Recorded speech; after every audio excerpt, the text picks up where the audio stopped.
दशा माता का व्रत चैत्र मास के कृष्ण पक्ष की दशमी तिथि को किया जाता है।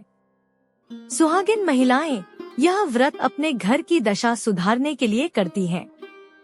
धार्मिक शास्त्रों के अनुसार इस दिन महिलाएं व्रत पूजन करके गले में एक खास डोरा, पूजा का धागा पहनती है, ताकि घर परिवार में सुख समृद्धि, शांति, सौभाग्य और अपार धन संपत्ति बनी रहे।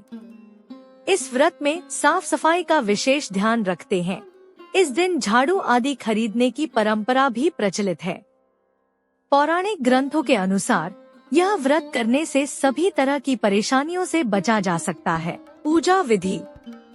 दशा माता व्रत वाले दिन यानी चैत्र कृष्ण दशमी तिथि को सुहागिन महिलाएं कच्चे सूत का 10 तार का डोरा लेकर उसमें 10 गठाने लगाती हैं और पीपल की पूजा करती हैं। इस डोरे की पूजन करने के बाद कथा सुनती हैं। इसके बाद डोरे को गले में बांधती हैं। इस दिन व्रत करना चाहिए। व्रतधारी महिलाएं इस दिन एक ही प्रकार का अन्न एक समय खाती हैं। भोजन में नमक नहीं होना चाहिए। विशेष रूप से अन्न में गेहूं का ही उपयोग करते हैं। दशा माता की पूजा पीपल के पेड़ की छांव में करना शुभ होता है और पीपल के आसपास पूजा का धागा भी बांधा जाता है। पीपल की पूजा से भगवान विष्णु की पूजा भी इस दिन हो जाती है। डोरे का रहस्य। दशा माता के पूजन के पश्चात गले में पहना गया यह डोरा विशेष महत्व रखता है। यह दशा माता का डोरा कहलाता है, जो कि साल भर गले में पहना जाता है। इस दिन सुहागिन महिलाएं दशा माता का पूजन और व्रत करके तथा इस डोरे की पूजा करके गले में बांधती हैं, ताकि घर में निरंतर सुख समृद्धि बढ़ती रहे। लेकिन यदि आप दशा माता का डोरा साल भर नहीं पहन सकते हैं, तो वैशाख महीने के शुक्ल पक्ष में किसी अच्छे दिन इसे खोलकर रखा जा सकता है। दशा माता व्रत की पौराणिक मार्मिक कथा। दशा माता व्रत की प्रामाणिक कथा के अनुसार प्राचीन समय में राजा नल और दमयंती रानी सुखपूर्वक राज्य करते थे। उनके 2 पुत्र थे। उनके राज्य में प्रजा सुखी और संपन्न थी। एक दिन की बात है कि उस दिन होली दशा थी। एक ब्राह्मणी राजमहल में आई और रानी से कहा, दशा का डोरा ले लो। बीच में दासी बोली, हाँ रानी साहिबा, आज के दिन सभी सुहागिन महिलाएं दशा माता की पूजन और व्रत करती हैं तथा इस डोरे की पूजा करके गले में बांधती हैं, जिससे अपने घर में सुख समृद्धि आती है। अतः रानी ने ब्राह्मणी से डोरा ले लिया और विधि अनुसार पूजन करके गले में बांध दिया। कुछ दिनों के बाद राजा नल ने दमयंती के गले में डोरा बंधा हुआ देखा। राजा ने पूछा, इतने सोने के गहने पहनने के बाद भी आपने यह डोरा क्यों पहना? रानी कुछ कहती, इसके पहले ही राजा ने डोरे को तोड़कर जमीन पर फेंक दिया। रानी ने उस डोरे को जमीन से उठा लिया और राजा से कहा, यह तो दशा माता का डोरा था, आपने उनका अपमान करके अच्छा नहीं किया। जब रात्रि में राजा सो रहे थे, तब दशा माता स्वप्न में बुढ़िया के रूप में आई और राजा से कहा, हे राजा, तेरी अच्छी दशा जा रही है और बुरी दशा आ रही है। तूने मेरा अपमान करने अच्छा नहीं किया। ऐसा कहकर बुढ़िया दशा माता अंतर्ध्यान हो गई।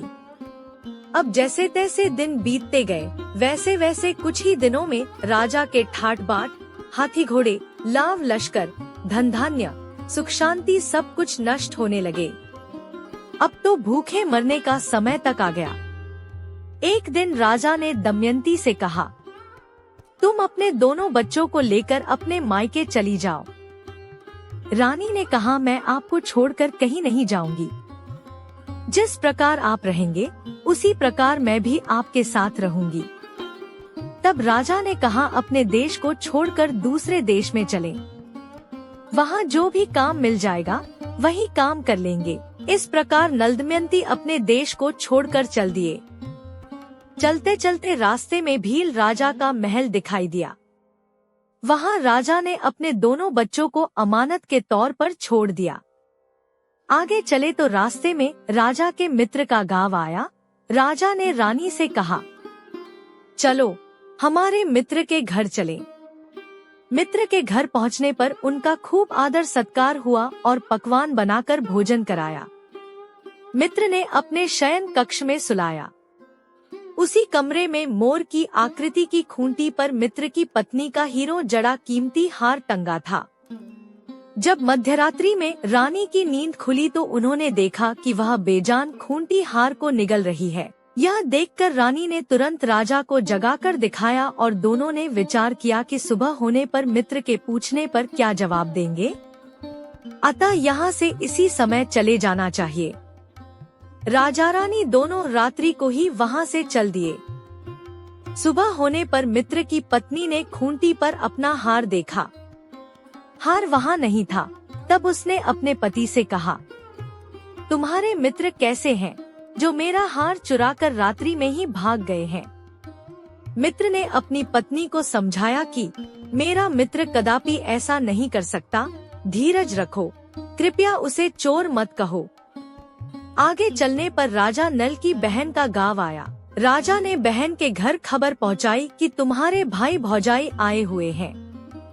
खबर देने वाले से बहन ने पूछा उनके हालचाल कैसे हैं। वह बोला दोनों अकेले हैं, पैदल ही आए हैं तथा वे दुखी हाल में हैं। इतनी बात सुनकर बहन थाली में कांदा रोटी रखकर भैया भाभी से मिलने आई। राजा ने तो अपने हिस्से का खा लिया, परंतु रानी ने जमीन में गाड़ दिया। चलते चलते एक नदी मिली। राजा ने नदी में से मछलियाँ निकालकर रानी से कहा, तुम इन मछलियों को भूंजो, मैं गांव में से परोसा लेकर आता हूँ। गांव का नगर सेठ सभी लोगों को भोजन करा रहा था।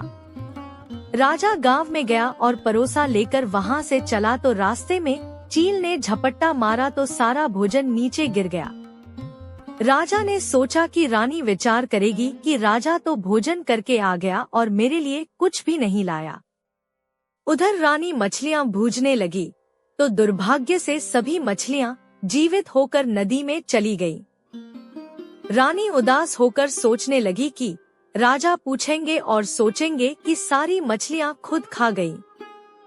जब राजा आए तो मन ही मन समझ गए और वहां से आगे चल दिए। चलते चलते रानी के मायके का गांव आया। राजा ने कहा, तुम अपने मायके चली जाओ, वहां दासी का कोई भी काम कर लेना, मैं इसी गांव में कहीं नौकर हो जाऊंगा। इस प्रकार रानी महल में दासी का काम करने लगी और राजा तेली के घाने पर काम करने लगा। दोनों को काम करते बहुत दिन हो गए। जब होली दशा का दिन आया तब सभी रानियों ने सिर धोकर स्नान किया। दासी ने भी स्नान किया।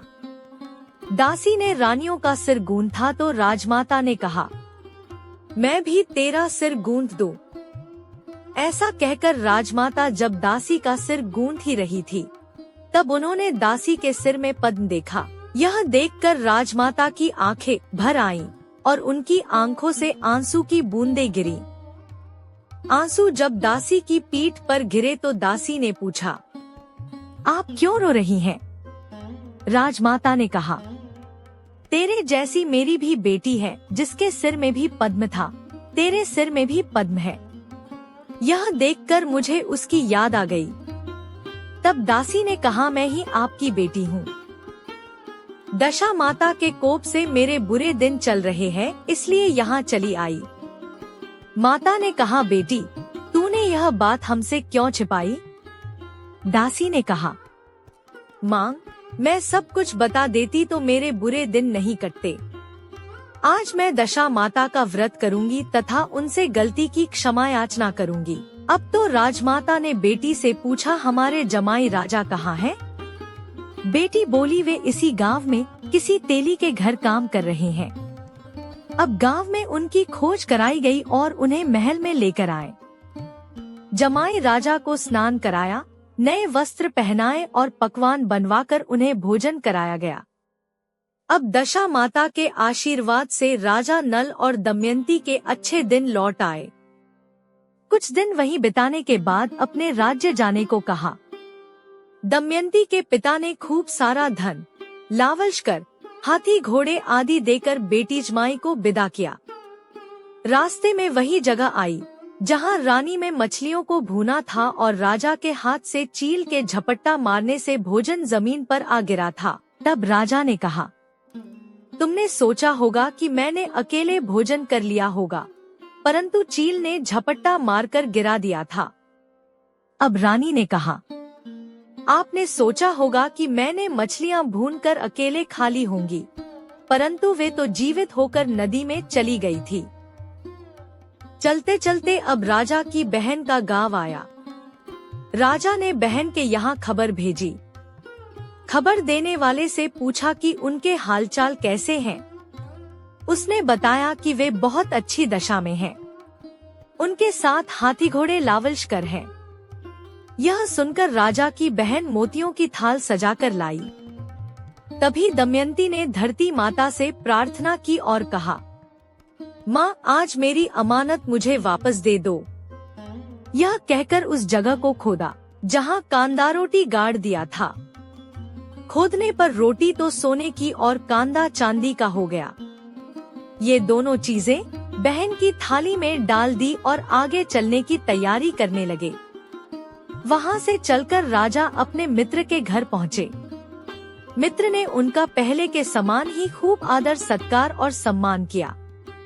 रात्रि विश्राम के लिए उन्हें उसी शयन कक्ष में सुलाया। मोरनी वाली खूंटी के हार निगल जाने वाली बात से नींद नहीं आई।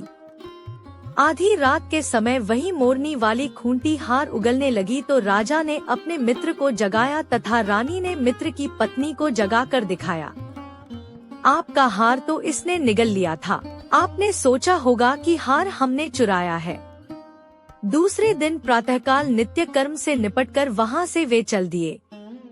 वे भील राजा के यहाँ पहुँचे और अपने पुत्रों को मांगा तो भील राजा ने देने से मना कर दिया। गांव के लोगों ने उन बच्चों को वापस दिलाया। नल दमयंती अपने बच्चों को लेकर अपनी राजधानी के निकट पहुँचे तो नगरवासियों ने लावलश्कर के साथ उन्हें आते हुए देखा। सभी ने बहुत प्रसन्न होकर उनका स्वागत किया तथा गाजे बाजे के साथ उन्हें महल पहुंचाया। राजा का पहले जैसा ठाट बाट हो गया। राजा नल दमयंती पर दशा माता ने पहले कोप किया, ऐसी किसी पर मत करना, और बाद में जैसी कृपा करी वैसी सब पर करना। व्रत का नियम।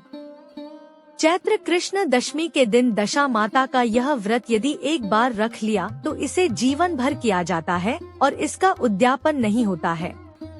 इस व्रत को बीच में छोड़ नहीं सकते। ऐसा करना अशुभ माना जाता है। यदि सेहत संबंधी समस्या या और कोई समस्या हो तो उद्यापन करने के बाद इसे छोड़ सकते हैं।